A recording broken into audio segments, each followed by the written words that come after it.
Welcome to Shri news 9. నేను సుధా. బులెటిన్ల ముందుగా headlines. ఢిల్లీలో ఎన్డీఏ పార్లమెంటరీ పార్టీ సమావేశం. హాజరైన చంద్రబాబు, పవన్ కళ్యాణ్లు. వాలంటీర్ ఫ్యామిలీకి అండగా నిలిచిన కొడాలి నాని.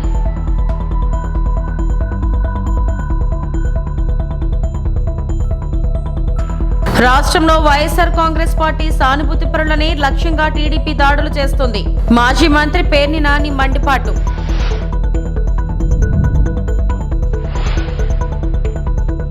పార్లమెంట్ సెంటర్లో ప్రారంభమైన ఎన్డీఏ సమావేశానికి హాజరైన ఎంపీలు, ఎన్డీఏ కూటమిలోని పార్టీ ముఖ్య నేతలు. వేదికపై ఎన్డీఏ ముఖ్య నేతలు హాజరైన చంద్రబాబు, నితీష్ కుమార్, పవన్ కళ్యాణ్. मुख्यमंत्री और हमारी पार्टी के पूर्व अध्यक्ष माननीय अमित शाह जी के स्वागत के लिए भी मैं माननीय प्रहलाद जोशी जी से जोरदार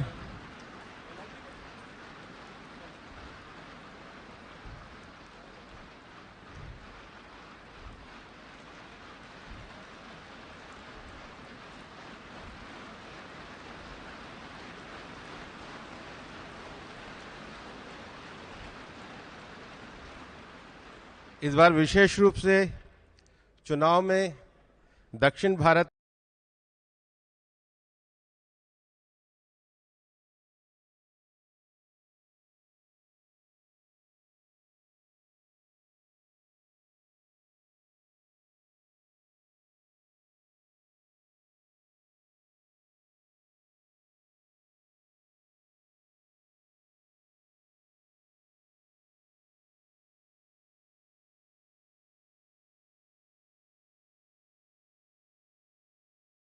कि आंध्र प्रदेश में भी एनडीए की सरकार एक तरफा बनती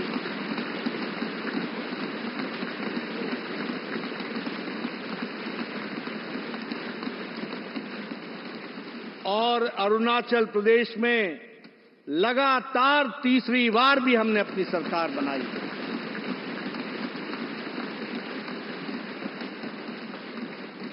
और Prime Minister Shri Narendra Modi ji, my heartfelt wishes on behalf of Janasena, and I'm fortunate and grateful for giving this opportunity to be here. It started in 2014 in the same place. An Honorable Chandrababu Naidu just said, we're going to see Modi ji to rule this country for 15 years, and it's happening, sir. Chandrababu ji, your prophecy came true. Modi ji, you truly inspired the nation. As long as you are the Prime Minister of this country, our country will never bow down to anyone, sir.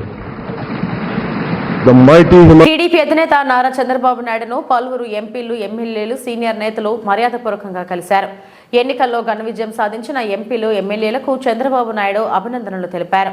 ఫలితాలు వెలువడిన తర్వాత రెండో రోజు కూడా నాయకులు, కార్యకర్తల రాకతో చంద్రబాబు నాయుడు నివాసం వద్ద సందడి వాతావరణం నెలకొంది.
రాష్ట్రంలో వైఎస్ఆర్ కాంగ్రెస్ పార్టీ సానుభూతి పరులనే లక్ష్యంగా టీడీపీ దాడులు జరుపుతోందని మాజీ మంత్రి పేర్ని నాని పేర్కొన్నారు.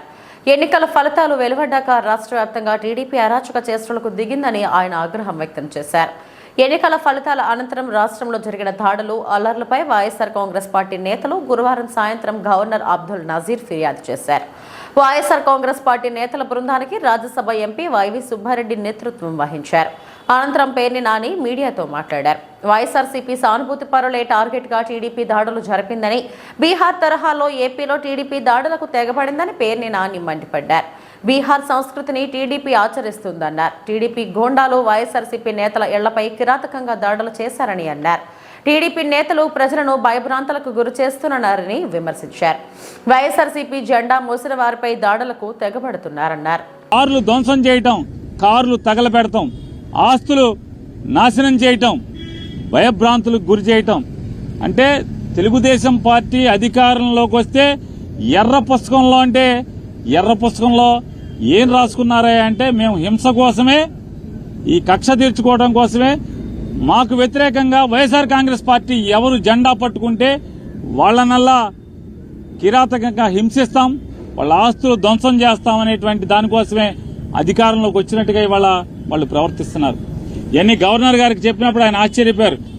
ఏంటి ఇంత కిరాతకంగా జరుగుతుంటే పోలీసు పట్టించుకోవట్లేదా అని చెప్పినారు. వాస్తవం సార్, ఇది ఒక్క ఎఫ్ఐఆర్ కూడా నమోదు కావట్లేదు. వెళ్ళి పోలీస్ కంప్లైంట్ ఇచ్చినా, ఫోటోలతో వీడియోలతో ఇచ్చినా కూడా ఆ వీడియోలన్నీ కూడా గవర్నర్ గారికి ఇవ్వడం జరిగింది. ఇంకా ఎక్కడెక్కడైతే జరుగుతున్నాయో అన్నీ చెప్పడం జరిగింది. ఆఖరికి ఈరోజు మీతో మాట్లాడటానికి వచ్చే ముందు కూడా నూజివీడులో ఒక కౌన్సిలర్ని నడి బజారులో పట్టపగలు స్టాబింగ్ చేయడం జరిగింది. కత్తులతో వెంటపడి పొడవటం జరిగింది. పోలీసు సాక్ష్యంగా పోలీసులు ఆ పక్కన ఉన్నా కూడా పోలీసుల ముందే స్టాబింగ్ చేసిన, కత్తులతో పొడిచినా కూడా పోలీసులు ఆపిన పరిస్థితి లేదు. కనీసం కేసు పెట్టినటువంటి ఇంతవరకు కూడా దాఖలాలు కాలేదంటే గవర్నర్ గారు ఆశ్చర్యపోయి ఖచ్చితంగా నేను డీజీపీని పిలిపిస్తాను, ఇవన్నీ కూడా గట్టిగా విచారణ చేస్తాను మీరు అంటే మేము ఆయనకి వీడియోలతో సహా ఇవ్వడం జరిగింది, ఫోటోలతో సహా ఇవ్వడం జరిగింది. అవన్నీ కూడా ఆశ్చర్యపోయి అన్ని కూడా మేము ఫోన్లో కూడా కొన్ని చూపించాం, వీడియోలు ఎలా ఉన్నాయో. ఇంకా మా దగ్గర చాలా వీడియోలు ఉన్నాయండి అని చెప్తే అవన్నీ కూడా మా సెక్రటరీ గారికి పంపించండి, నేను చూస్తాను, వెంటనే యాక్షన్ తీసుకుంటాను. పోలీసుని గెలిపోవటంలో అనేవి సహజంగా ఉంటాయి, కానీ ఈ రకంగా కిరాతకం, ఈ రకంగా హింసా ప్రవృత్తి, ఈ రకంగా విధ్వంస ధోరణి అనేది చేస్తే ఇంకా ప్రభుత్వం ఎలా ఉన్నట్టా లేనట్టా, ఇది డెమోక్రసీ కదా అని చెప్పి ఆయన చెప్పడం జరిగింది. ఆయన కూడా సోదాహరణంగా వివరించాం. ఇంకా ఎక్కడెక్కడ సంఘటనలు జరుగుతున్నాయో, ఎక్కడెక్కడ అన్ని వీడియోల్ని, ఫోటోల్ని అన్ని ప్రతిదీ కూడా ఆయనకి పంపిస్తామని చెప్పాం. ఖచ్చితంగా పంపించండి, నేను యాక్షన్ తీసుకుంటాను, కంట్రోల్ చేస్తానని చెప్పని చెప్పారు. అలాగే ఆంధ్ర రాష్ట్ర ప్రజలకు కూడా తెలియజేస్తున్నాం, గవర్నర్ గారికి ఏది చెప్పామో మీకు కూడా అదే చేస్తున్నాం. ఇవాళ అంటే 4వ తారీఖు మధ్యాహ్నం నుంచి ఏ రకంగా తెలుగుదేశం పార్టీ హింస ప్రవృత్తితో చెలరేగిపోతుందో, హింసను ఏ రకంగా ఈ ఆంధ్ర రాష్ట్రం మీద ప్రజ్వలింపజేస్తున్నారో, అంటే వాళ్ళు గెలిచింది ఈ రకంగా ధ్వంస కాండ కోసమా? వైఎస్ఆర్సీపీ అధ్యక్షుడు వైఎస్ జగన్ గారిని కలిసిన పార్టీ నుంచి గెలిచిన ఎమ్మెల్యేలు, ఎంపీలతో పాటు ఎమ్మెల్సీలు, ఇటీవల ఎన్నికల్లో పోటీ చేసిన అభ్యర్థులు, టీడీపీ దాడుల కారణంగా నష్టపోయిన ప్రతి కార్యకర్తకు, సోషల్ మీడియా సైనికులకు తోడుగా నిలవాలని ఆదేశించిన వైఎస్ జగన్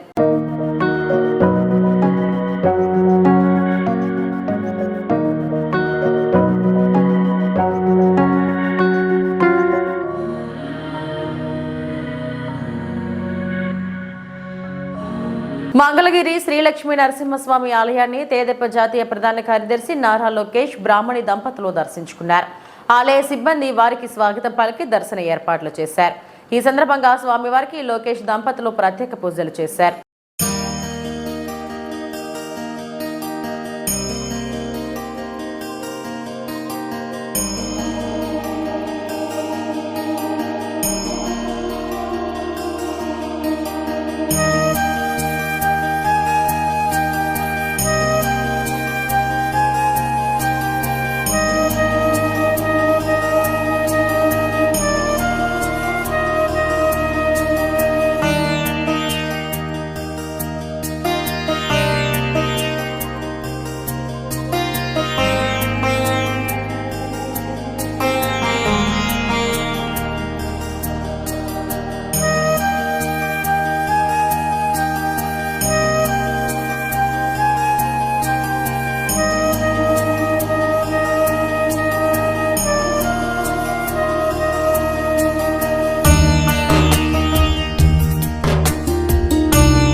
వాలంటీర్ ఫ్యామిలీకి అండగా నిలిచిన కొడాలి నాని వైఎస్ఆర్సీపీ ఓటమితో కుంగిపోయి ఆత్మహత్య చేసుకున్న వాలంటీర్ అనిల్ విషయం తెలుసుకున్న అతని కుటుంబాన్ని పరామర్శించి 5 లక్షలు సాయం చేసిన కొడాలి నాని భవిష్యత్తులోనూ అండగా ఉంటారని కుటుంబానికి భరోసా.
తెలుగుదేశం పార్టీ జాతీయ ప్రధాన కార్యదర్శి నారా లోకేష్ ను తిరుపతి ఎమ్మెల్యే ఆరణి శ్రీనివాసులు అమరావతిలో కలిశారు. మంగళగిరి నుంచి భారీ మెజారిటీతో గెలిచిన లోకేష్ ను ఆరణి శ్రీనివాసులు దుస్సాలువాతో సత్కరించారు. తిరుపతి నుంచి ఘన విజయం సాధించిన ఆరణి శ్రీనివాసులను లోకేష్ అభినందించారు. తిరుపతి అభివృద్ధికి అన్ని విధాలా ప్రభుత్వం సహకరిస్తుందని నారా లోకేష్ ఆరణి శ్రీనివాసులకు భరోసా ఇచ్చారు. ఈ కార్యక్రమంలో ఆరణి మదన్, ఆరణి జగన్, టీడీపీ రాష్ట్ర అధికార ప్రతినిధి కోడూరు బాలసుబ్రహ్మణ్యం పాల్గొన్నారు.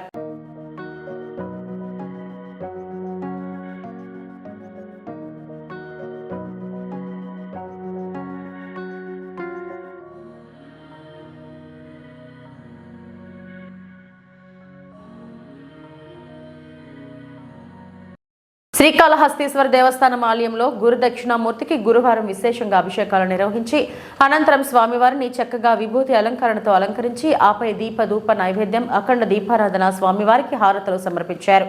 విశేషంగా భక్తులు గురు దక్షిణామూర్తిని దర్శించుకున్నారు.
ఈ వార్తలు ఇంతటితో సమాప్తం. నమస్తే.